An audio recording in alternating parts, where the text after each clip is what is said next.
reportedly takes a more 21st century approach of limited war, special forces and precision weapons. Japan's Asahi Shimbun newspaper reported in 2015 that the plan resembled guerrilla warfare, with special forces assassinations and targeted attacks on key facilities. The goal was to consolidate several older war plans, minimize casualties in a war and even prepare for the possibility that the North Korean regime might collapse. Most important, Plan 5015 envisaged the possibility of a preemptive strike against North Korea.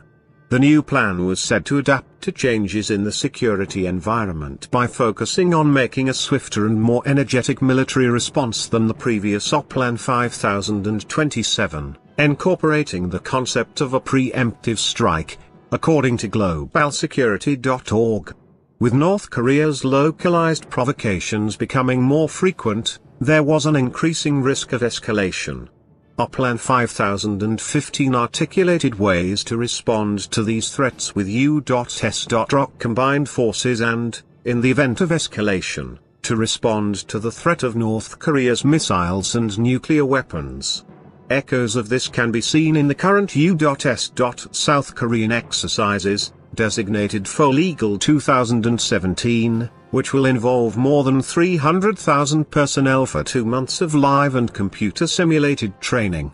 Citing Korea's Yonhap news agency, The Washington Post reported that the joint forces will also run through their new 4D operational plan, which details the Allies' preemptive military operations to detect, disrupt, destroy and defend against North Korea's nuclear and missile arsenal.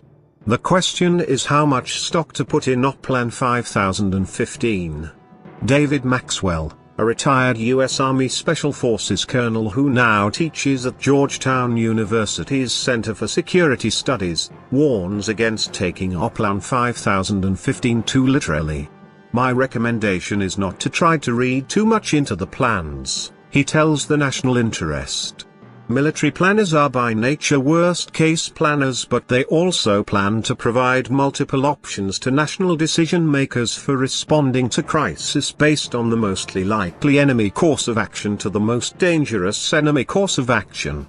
While there is likely option A, B and C for every contingency, often what gets executed is option D that is developed from A, B and C and the actual assessment of enemy actions. Although the new plan reportedly focused not on a full-blown war but on limited warfare, a preemptive strike can escalate from a small skirmish into a large-scale war. It is hard to understand how the Korean troops would play a leading role while should a war start, Korea would not have military operational control. If that meant Korean soldiers would mostly engage in ground warfare while the US military provided naval and aerial support as some experts alleged, some South